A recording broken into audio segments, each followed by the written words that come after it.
राठौड़ की एक बहन थी जिसका नाम था चारुमती। ये चारुमती बहुत ही सुंदर और एक नवयुवती थी, और इतनी सुंदर कि मत पूछो आप। 17-18 साल की एक नवयुवती थी, उम्र कम थी। एक बार चारुमती जो है मेले में गई, मेले में अपनी सखियों के साथ में मेले में गई, और उस मेले के अंदर घूमते उसने कुछ दुकानें देखी, क्योंकि मेले में तो आप जानते दुकानें होती हैं। सखियों के साथ में, अपनी दासियों के साथ में, वो दुकान जो थी वो तस्वीरों की दुकान थी। तस्वीरें जो है पेंटिंग ही मिलती थी। आज भी आपने बहुत सारे ऑटो वालों को देखा होगा, सलमान खान ने, शाहरुख खान की तस्वीरें लगा के रखते हैं अपने ऑटो में, अपने घरों में। मिथुन चक्रवर्ती ने पुराने जमाने में देखा होगा, ज्यादा नहीं 3-4 साल बीते उस बात को।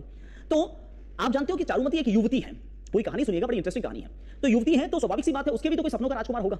इसलिए चारुमती ने जो है उस तस्वीर वाले से कहा कि मुझे सुंदर सुंदर हैंडसम बंदों की तस्वीरें दिखा, मुझे खरीदनी है। जैसे कि आजकल की जो थोड़े 3-4 साल पहले की लड़कियां थी, वह उनके लिए अक्षय कुमार ने, ऋतिक रोशन ने, जो उनके फेवरेट होते ना, वैसे कुछ। और लड़कों के लिए वही माधुरी दीक्षित ने, आलिया भट्ट ने वगैरह ऐसे।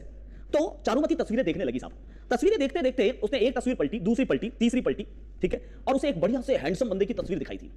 तो चारुमती उस हैंडसम व्यक्ति की तस्वीर देख के काफी खुश हुई। उसे मजा आने लगा कि यार काश ये बंदा मेरा पति बन जाए ना, इससे बढ़िया कुछ भी नहीं हो सकता। ठीक सब। तो उस समय एक्साइटमेंट होती है कि काश इस बंदे की और तस्वीरें मिल जाए। तो वो और तस्वीरें पलटने लगी। वो और तस्वीरें जो पलट रही थी, तो उसने 5वीं, 6ठी, 7वीं तस्वीर देखी, और तस्वीर देखकर उसका दिमाग खराब हो गया। एक तस्वीर पर ऐसी नजर पड़ी उसकी कि उसको इतना भयंकर गुस्सा आया कि उसने उस तस्वीर को वहीं पे फाड़ा, और फाड़ के नीचे पटका और पैरों तले रौंदा उस तस्वीर को, और अपनी सखियों को भी कहा कि जूते मारो इस तस्वीर वाले को।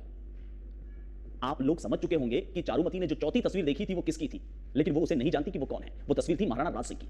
और जो 11वीं 12वीं तस्वीर देखी थी ना, जिसको उसने फाड़ के पैरों तले रौंदा, वह तस्वीर थी औरंगजेब की। क्योंकि चारुमती भी जानती है कि औरंगजेब नाम के व्यक्ति ने उनके आराध्य भगवान श्री कृष्ण के मंदिर तोड़वाए हैं, इसलिए उसे नाराजगी भयंकर हुई। पास में एक मुगल कर सीधा वो गया औरंगजेब के पास में, और बादशाह औरंगजेब आलमगीर से कहने लगा कि बादशाह आलमपना, मैंने एक किशनगढ़ में एक घमंडी राजकुमारी देखी। आपके अधीन एक राजा है मानसिंह राठौड़। उस मानसिंह राठौड़ की एक बहन है जो काफी घमंडी है, और आपकी तस्वीर उसने मेले में देखकर उसे फाड़ा और पैरों तले रौंदा, और रौंद के अपनी सखियों को भी कहा कि इसको जूतियां मारो। स्वाभाविक सी बात है औरंगजेब को खून खोलेगा। औरंगजेब ने अपने अधीन शासक मानसिंह राठौड़ से संदेशा भिजवाया और कहा कि मुझे तुम्हारी बहन से निकाह पढ़ना है। राठौड़ राजा मानसिंह से कहने लगा कि आपकी बहन को हमारे आलमपना बादशाह औरंगजेब आलमगीर अपनी ख्वाबगाह में देखना चाहते हैं, उसे अपनी बेगम बनाएंगे, इसलिए अपनी बहन को बोलो कि वह डोली में बैठकर सीधा आगरे आए हैं। मना करें, मानसिंह मना करें तो किशनगढ़ का सर्वनाश निश्चित है।